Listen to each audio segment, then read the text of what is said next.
Cześć, witam was Energik w kolejnym odcinku Hardware i dzisiaj, jak chyba w zeszłym roku albo i 2 lata temu, biorę udział w wyzwaniu w budowaniu komputera dla streamerki. Na cały komputer mam budżet 15 000 złotych, jednak na początek poznajemy samą streamerkę i zapytajmy ją, czego potrzebuje, a potem bierzemy się do roboty. Zapraszam. Cześć, witam was Energik, ze mną jest dzisiaj streamerka Miss Scarlett, siemanko. Się zestresowałem teraz, kurde. Bierzemy udział w drugiej edycji, przynajmniej ja biorę udział w swojej drugiej edycji składania komputera dla streamerki. Posłuchamy, czym się zajmujesz na swoim kanale.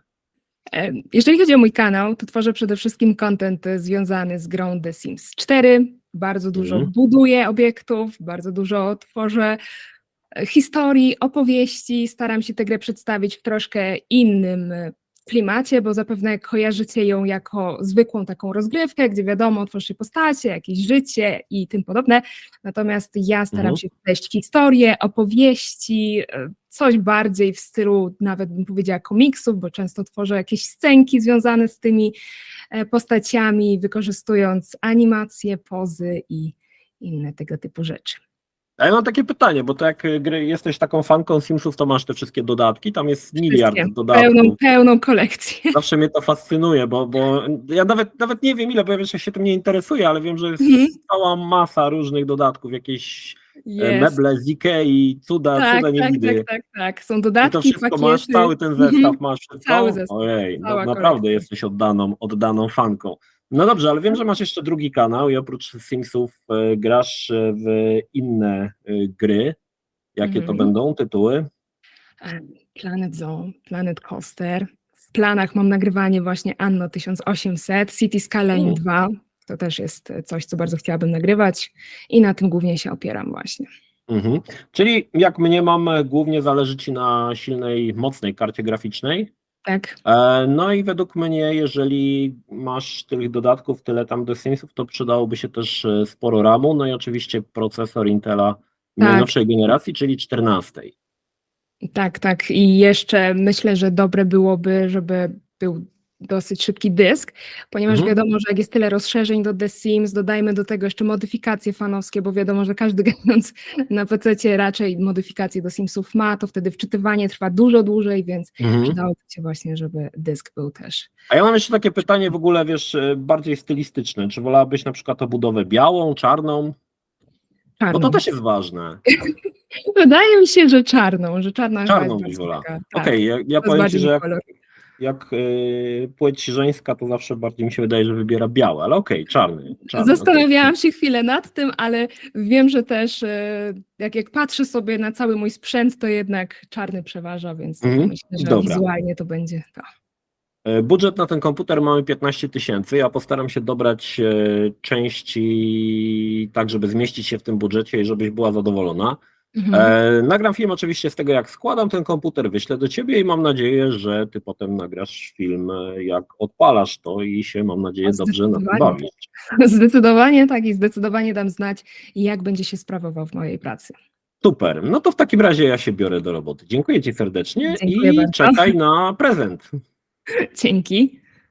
Na początek obudowa, trochę nietypowo, ale to ona jest pierwszym, co widzimy. Przejrzałem trochę modeli. Chciałem z jednej strony, aby nie była zbytnio krzykliwa, ale wciąż miała podświetlenie, oczywiście opcjonalne. Fajnie by było, jakby miała łatwy dostęp do środka, najlepiej z obu stron, aby łatwo można było ewentualnie wymienić jakieś podzespoły, jeśli zajdzie taka potrzeba. No i dużo USB. Mój wybór padł na iQ 6000T RGB od Corsera. Początkowo planowałem zbudować całość w oparciu o kolor biały, ale moje plany legły w gruzach, kiedy okazało się, że komp ma być czarny, co tak naprawdę nie do końca wyjdzie, ale o tym dowiecie się później. Obudowa prezentuje się naprawdę ładnie. Przy wyłączonym komputerze jest dyskretna, ale jeśli chcemy, możemy ją fajnie podświetlić dzięki listwom RGB z góry i z dołu. Również na przodzie producent umieścił 3 wentylatory RGB LL120. Są to wentylatory, z których każdy posiada po 16 LEDów, z których każda może być adresowana kolorem osobno. Jako że jest to IQ, mamy już w obudowie gotowy kontroler do zarządzania oświetleniem, jak i prędkością wentylatorów IQ Commander Core XT.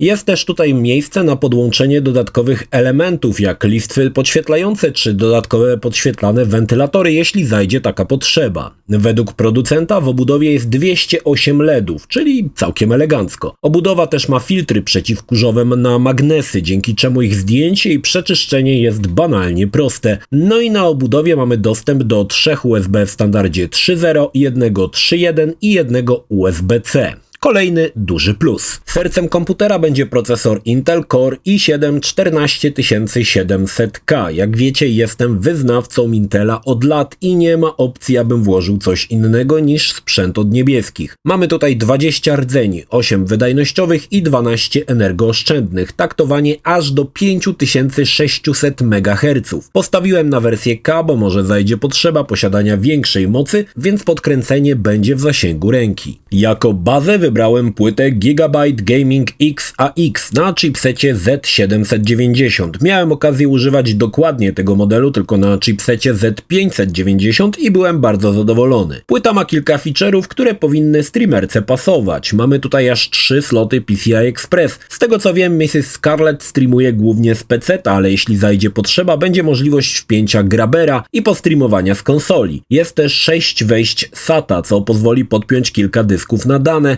No i mamy tutaj od razu w zestawie antenę Wi-Fi z obsługą już sieci 6 GHz. Na tylnej listwie znajdziemy aż 9 wejść USB. Powinno wystarczyć, aby podpiąć naprawdę sporo urządzeń. Dodatkowym plusem płyty jest wsparcie dla pamięci DDR5. No właśnie, pamięci. Wiem, że to aż nadto, ale postanowiłem w tym budżecie zaszaleć i włożyć 2 kości po 32 GB pamięci DDR5 Kingston Fury działające z częstotliwością 5600 MHz i ładnym podświetleniem RGB. Zdecydowałem się na kolor biały. Dlaczego? Zaraz się dowiecie. Wolałem jednak tutaj dopłacić, aby były 2 kości, jakby w przyszłości zaszła potrzeba rozszerzenia pamięci RAM o kolejne 2 kości. A co? Jak się bawić, to się bawić. Jako dysk wybrałem standard NVMe SSD Samsung 980 o pojemności 1 TB.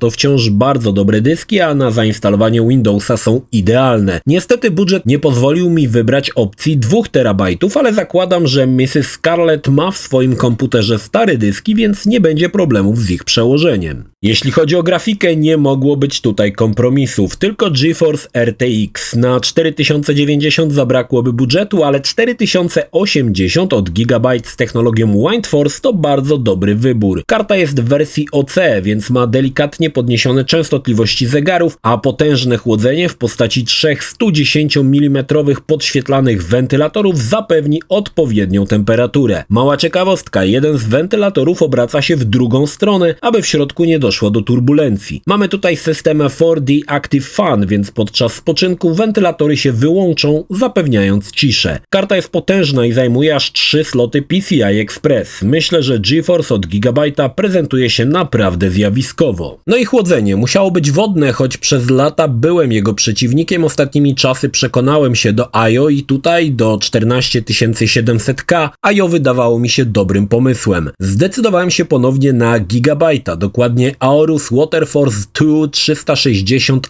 Ice z potężną 27 mm chłodnicą i 3 120 mm wentylatorami łączonymi przez daisy chain. Oznacza to, że wentylatory łączą się ze sobą na wcisk i całość korzysta jedynie z jednego kabla zasilania i jednego do podświetlenia. Choć chciałem wersję czarną, okazało się, że czarna jest aktualnie niedostępna i musiałem zadowolić się białą. Stąd też mój wybór padł również na białe pamięci, aby akcentu bieli było trochę więcej i tak bardzo się wszystko nie gryzło. No i zasilacz. Jestem wyznawcą zasilaczy modularnych, w których podpina się tyle kabli, ile trzeba. Zdecydowałem się na zasilacz ATX 3.0. Tutaj może nie był on aż tak potrzebny, ale w przyszłości może się przydać. Mój wybór padł na Chieftec Atmos 850W. Zasilacz ma też tryb Eco, który można odpalić przy niskim obciążeniu z wyłączonym wentylatorem. Zerknijmy kilka testów. Na początek klasyczny 3D Mark, który cały czas jest rozbudowywany o nowe funkcje, jak i nowe testy. Speedway pozwoli przetestować kartę na DirectX 12 z ray tracingiem. Wynik jaki otrzymałem to 7044 punkty. Kolejnym testem był popularny TimeSpy 4K, który testuje zarówno kartę graficzną, jak i procesor i tutaj udało mi się dobić do 13108 punktów, ale wciąż 3D Mark to testy syntetyczne. A jak komputer sprawdzi się w grze? Kultowy Cyberpunk 2077 to może nie jest już najnowsza gra, ale Redzi dbają o to, aby były w niej zawarte wszelkie nowinki związane z wyświetlaniem grafiki. Jest to chyba jedna z 2 gier, która obsługuje path tracing. Aby z niego skorzystać, warto użyć kolejnej funkcji od Nvidia, generowanie klatek w DLSS 3,5. Dzięki temu ilość ramek na sekundę może być nawet podwojona. Ustawiłem rozdzielczość na 1440p, jak i tryb Overdrive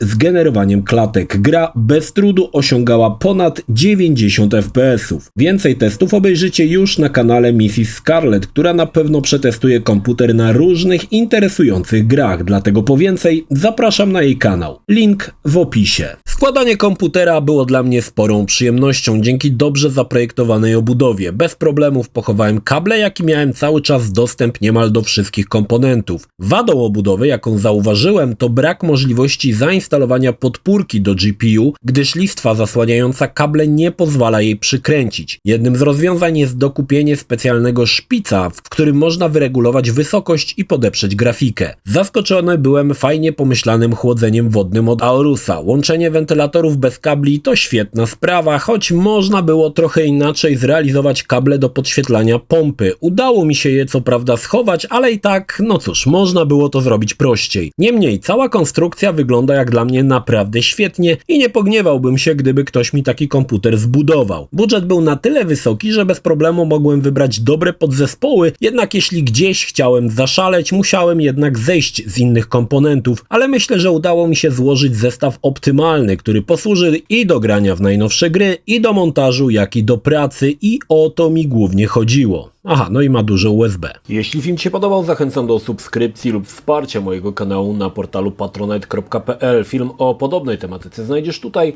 natomiast z drugiej strony znajdziesz film wygenerowany przez platformę YouTube. Zachęcam również do odwiedzenia moich social mediów, grupy Energikowcy na Facebooku oraz serwera Discord. Linki jak zwykle w opisie.